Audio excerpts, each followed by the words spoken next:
करने के लिए आज खड़ा हुआ हूं। माननीय अध्यक्ष महोदय, जहां आज ये शांति बिल 2025 आप सभी के सामने न्यूक्लियर सेक्टर में 1962 के बाद सबसे बड़ा रिफॉर्म कहा जा रहा है, लेकिन असलियत ये है कि आज लोगों के जनता के साथ जिस तरीके के उनकी सुरक्षा के साथ कॉम्प्रोमाइज तथा जिस तरीके से विदेशी कंपनियों को एक रेड कारपेट देने का काम ये सरकार कर रही है, और इन सबसे बड़ी बात जिस तरीके से भारतीय जनता पार्टी सरकार खुद अपने किए हुए बातों को और अपनी की गई बातें जो सदन में की गई थी उनसे यू टर्न लेने का काम कर रही है, विधेयक आज उन सभी बातों को दर्शाता है।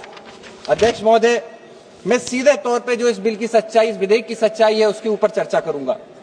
जहां 49% एफडीआई अलाउ किया जा रहा है, वहीं पे सीधे तौर पे अमेरिका की बड़ी कंपनियां जैसे Washington House, French company Areva, इन सभी कंपनियों को देश में लाने का प्रयास किया जा रहा है।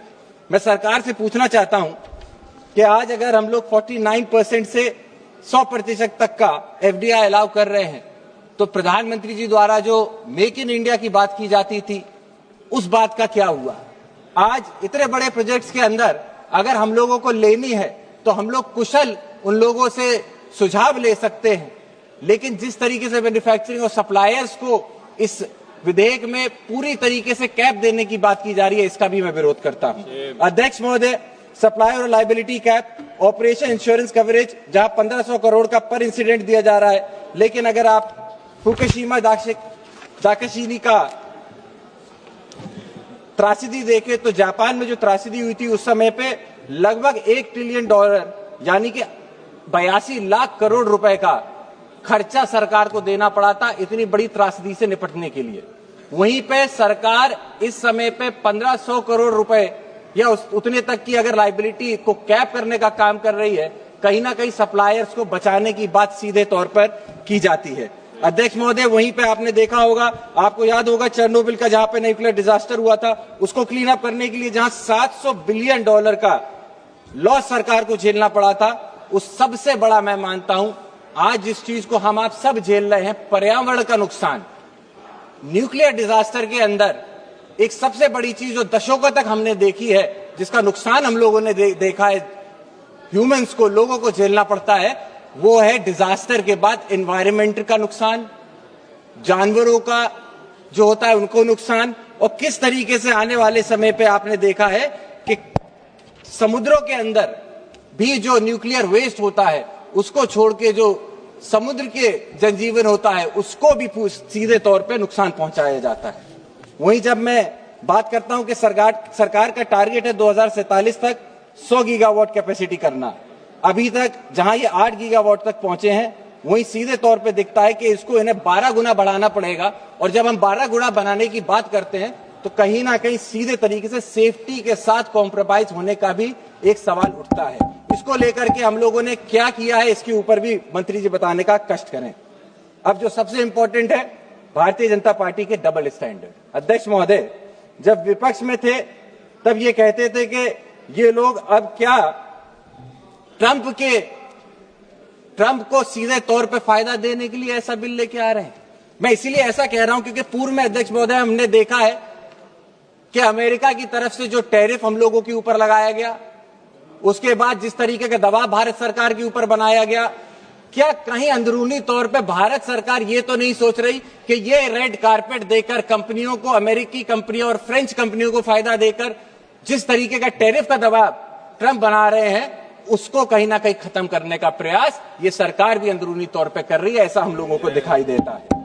साथ ही में मैं आपको बताना चाहूंगा कि 2010 में डॉक्टर मनमोहन सिंह जी की सरकार में जब civil liability of nuclear damage act लेकर आए थे, तो इसमें बीजेपी ने जमकर विरोध किया था।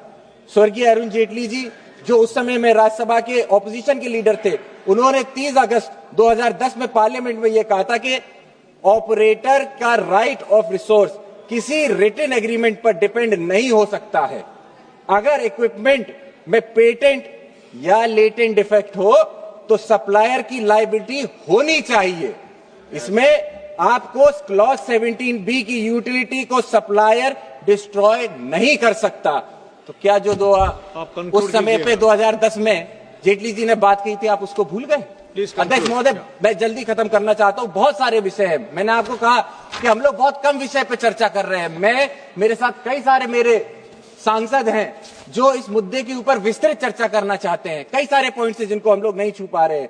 पब्लिक सेफ्टी की बात है, फॉरेन कंपनीज के इंटरेस्ट की बात है। वहीं पे आप देखा, जब मैंने आपको बताया कि किस तरीके की हिपोक्रेसी हो रही है, कि आज जहां पे महोदय इस बिल की एटॉमिक एनर्जी एक्ट 1962 की civil liability for nuclear damage act 2010 दोनों को अपोज करता है, वहीं पे 63 इयर्स बाद, 63 साल बाद पुराना कानून जिसमें पब्लिक इंटरेस्ट को सबसे ऊपर रखा गया था, आज उसको खत्म क्यों किया जा रहा है? अध्यक्ष महोदय, मेरा आपसे अनुरोध होगा कि इसमें पूरे तरीके से प्राइवेट सेक्टर को ही लेकर आने का प्रयास कर रही है। आज सरकार की स्थिति अध्यक्ष महोदय ये है, पूरे तौर पे अपने लब्बो-लुबाब इस बिल को लाने का सरकार का ये है कि जिस फाइनेंशियल परिस्थितियों में आज ये सरकार फंसी हुई है, जहां डॉलर 90 से ज्यादा निकलता चला जा रहा है, इनके कंट्रोल से बाहर हो चुका है, ऐसे में जब इनके पास इन्वेस्टमेंट नहीं है, जब कोई भी कंपनी नहीं आना चाहती है, वहां ये डॉलर के लिए